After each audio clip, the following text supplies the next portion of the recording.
Hi there, and welcome to this day in history for May 3rd. May 3rd is the 123rd day of the year in the Gregorian calendar, 124th in leap years, with 242 days remaining to the end of the year.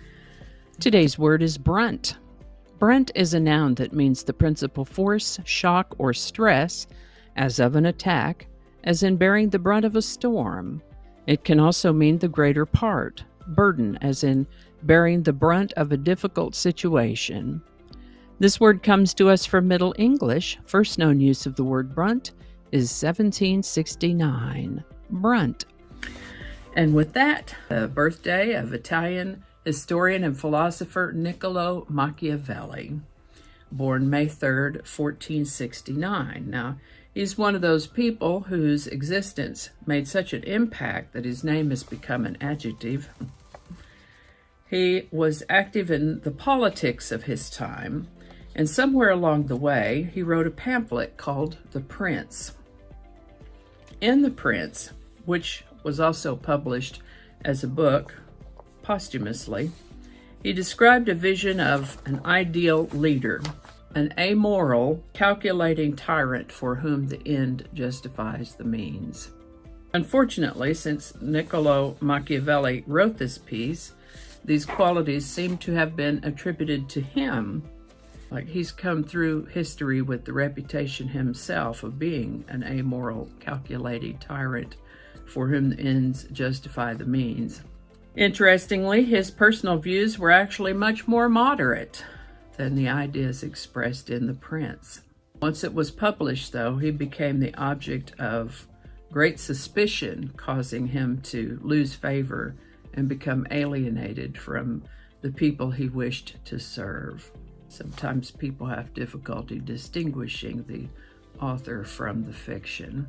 To this day, the term Machiavellian is used to describe an action undertaken for gain without regard or right or wrong. NicoloMachiavelli lived to the age of 58. Washington, D.C. was incorporated as a city on May 3rd, 1802, and given a mayor-council form of government. This is the birthday of American boxer SugarRayRobinson, born May 3rd, 1921. He lived to the age of 67. And the Kentucky Derby was televised nationally for the first time on May 3rd, 1952. On this day, May 3rd, 1957, the owner of the Brooklyn Dodgers, Walter O'Malley, agreed to move the team from Brooklyn to Los Angeles. The first unsolicited bulk commercial email, which would later come to be known as spam, was sent by a Digital Equipment Corporation marketing representative to every ARPANET address on the West Coast of the United States on May 3rd, 1978. Today's song is He Don't Love You Like I Love You by Tony Orlando and Dawn.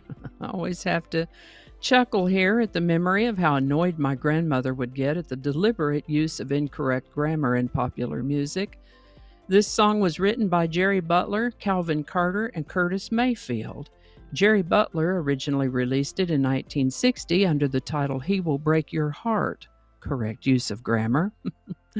That version made it all the way to number 7 on the Billboard Hot 100 and 7 non-consecutive weeks in the number 1 spot on the U.S. R&B chart.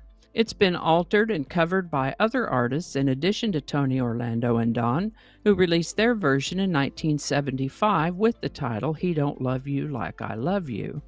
And that one hit number 1 on May 3rd, 1975. He Don't Love You Like I Love You by Tony Orlando and Dawn. Link in the description.